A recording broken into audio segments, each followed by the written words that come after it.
NBC 15 News at 11 starts now. Now at 11, oh baby, a new record, 19,000 and counting. We're going to bring you the highlights from this year's Take Your Brat to Work Day.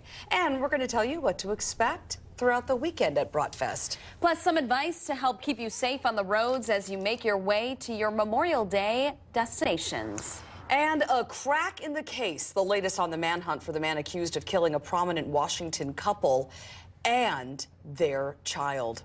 Good morning, everyone. I'm Christine Belport. And I'm Ashley Matthews. A beautiful start to our weekend, and we were able to enjoy it all morning long, didn't we? Oh, Take Your Brat to Work Day. Boy, were we ever. It's hard to actually button my coat after eating all of the brats that we did. We had so much fun out there. It was great to meet all the viewers, and I had a few chicken chipotles. Perfect. Perfect. Now let's take a live look outside over downtown Madison. This is what you will experience if you head out to Bratfest. Chief Meteorologist Charlie Shortino joins us now with what we can expect throughout the holiday weekend. Charlie. Unfortunately, it's not going to be quite as nice by Sunday and Monday, but Saturday looking pretty good, and it looks pretty nice out there right now. The forecast through the afternoon, lots of sunshine, should be up around 69 degrees by 3 p.m. and 6 p.m., and then temps will fall off a bit this evening. But all in all, very nice weather for today. A few more clouds probably tomorrow, and then chances of rain move in Sunday and Monday, and I'll have that forecast for you coming up. Charlie, thank you so much. And now to the good stuff. The world's largest Bratfest kicked off today at Willow Island next to the Alliant Energy Center. That's right. It was a busy Take Your Brat to Work Day, which started at 6 this morning. We were down there. So much fun. As of a few hours ago, we were at a new record, more than 19,000 brats sold.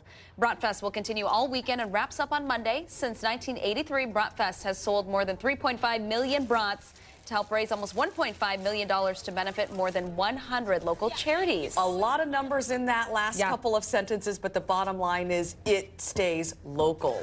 Just a reminder to drive carefully now this weekend through all construction zones. Work on construction zones will be put on hold, but pay attention as you drive through them. The DOT's communication manager says work on state highways will stop at noon today, and it will start back up at 2 a.m. Tuesday morning. Now, here are some interesting stats for you. In Wisconsin, almost 800,000 people will be traveling for the holiday weekend, which, by the way, 5% more than last year. Of that number, 650,000 driving. Gas prices across Wisconsin, here's probably why. On average right now, $2.55 a gallon. It was over $1 more this time last year. Well, some sad news here. The owners of a northeastern Wisconsin zoo say they don't believe a 5-month-old kangaroo and 4 baby goats will be found alive. The animals were reported stolen from a special memory zoo in Outagamie County on May 7th. The mother kangaroo was injured when her baby was taken. The owner of the zoo says the shelter the animals were in was not locked. A motorcyclist killed in an overnight crash in Milwaukee turned out to be a city alderman. 56-year-old Joseph Dudzik was killed after his Harley hit some construction barricades on Milwaukee's southwest side. This was around 11 last night. He was taken to the hospital where he later died. Dudzik was elected to the city council in 2002. He is survived by his wife and 2 sons. Now, Dudzik's wife said she found out about the crash early this morning when police and another alderman came to her home.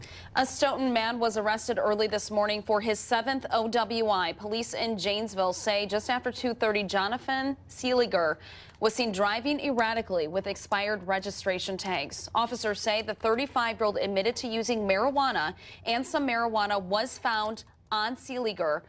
A blood sample was also taken, but results are not back yet. Seeliger was taken to the Rock County Jail on felony OWI and drug charges.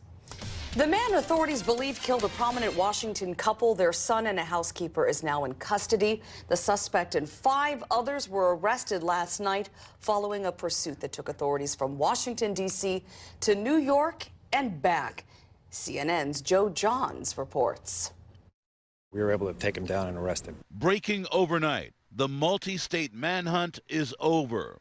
Police arresting 6 people, including 34-year-old Darren Wint, in what they call a great takedown in D.C. around 11 p.m. It's unknown who's being arrested here. Wint, on the run for a week, charged for the slayings of a prominent CEO, his wife, their young son, and housekeeper, allegedly torturing the 10-year-old, killing all 4 of them before setting the house located in an upscale D.C. neighborhood on fire. New York Police Department did a fantastic job getting us vital information last night. U.S. Marshal Robert Fernandez says investigators worked 48 straight hours, first tracking Wint all the way up to New York City Wednesday night, just barely missing him. Police believe Wint saw himself identified on the news and took off. Investigators then located the suspect back in Maryland the following night at a Howard Johnson's hotel 20 miles north of the White House. When we were approaching, we realized he was in a vehicle.